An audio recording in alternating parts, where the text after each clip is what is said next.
Imagine an Air Force replacing aging fighter jets with one of the newest combat aircraft ever developed in Asia. For the Philippines, that possibility has generated growing discussion among defense analysts.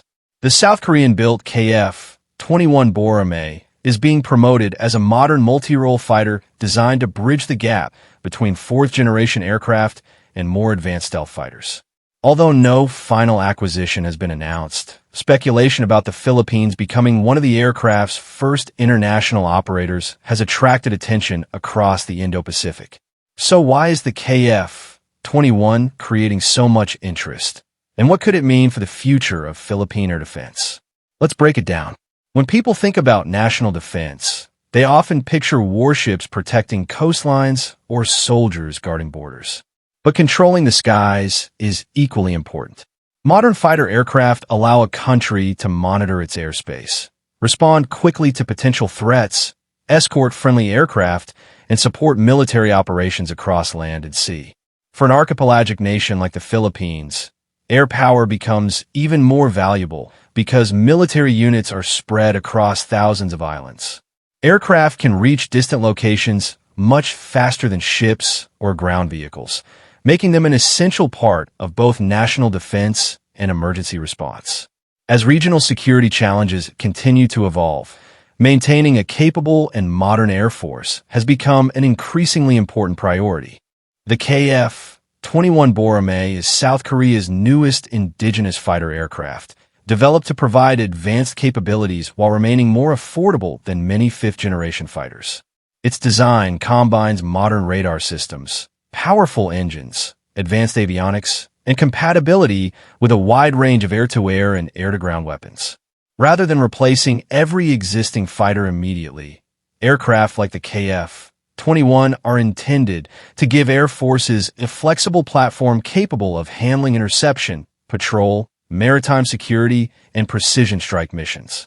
For countries seeking to modernize without purchasing the most expensive stealth aircraft on the market, this type of fighter presents an interesting option. Military modernization is not simply about buying newer equipment. It is about preparing for future requirements. As technology advances, armed forces must decide how to replace aging platforms while improving training, logistics, and operational readiness.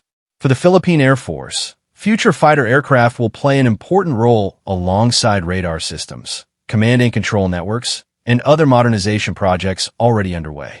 Building those capabilities takes years of planning, making today's discussions an important part of tomorrow's defense strategy. Whenever people discuss modern fighter aircraft, they usually focus on speed, weapons, or radar systems. But behind every major military purchase is another equally important factor: financing. Modern fighter jets are among the most expensive military assets a country can acquire. The aircraft themselves are only part of the investment. Governments must also budget for pilot training, spare parts, maintenance facilities, simulators, weapons, and long-term technical support. Because of these costs, many countries rely on long-term financing agreements rather than paying the entire amount up front. Flexible payment arrangements can make advanced aircraft far more accessible while allowing other modernization programs to continue without placing excessive pressure on the national defense budget. Ultimately, the financial structure of any future agreement could be just as important as the aircraft's capabilities. If the Philippines eventually introduces a fighter like the KF-21, it would become part of a much broader modernization effort rather than operating on its own. Modern air defense depends on multiple systems working together. Ground-based radar stations detect potential threats. Command centers analyze incoming information. Communication networks coordinate responses. Fighter aircraft are then deployed when necessary to investigate, intercept, or provide support. This layered approach allows each component to strengthen the others, creating a more capable and responsive defense network. As additional technologies are introduced over time, interoperability between different systems becomes increasingly important. Although discussion surrounding the KF-21 continues to attract attention, any potential acquisition would still require careful planning, government approval, funding, and detailed negotiations. Large defense programs often take several years from initial discussions to final delivery. Even after aircraft arrive, pilots, maintenance crews, and support personnel must complete extensive training before the fleet reaches full operational capability. For that reason, military modernization should be viewed as a long-term process rather than a single purchase.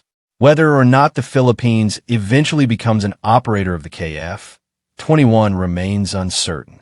What is certain is that the country's Air Force continues to evolve as modernization efforts expand across multiple areas, from surveillance and command systems to future combat aircraft.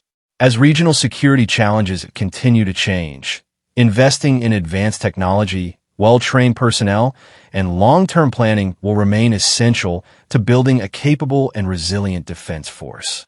The KF-21 represents one possible step in that journey, but only time will reveal how the next chapter unfolds. What do you think? Would the KF-21 be the right choice for the Philippine Air Force, or should future investments focus on other priorities? Let us know your thoughts in the comments. If you enjoyed this analysis, don't forget to like the video, subscribe to the channel, and turn on notifications for more coverage of military technology, defense developments, and Philippine modernization. Thanks for watching, and I'll see you in the next video.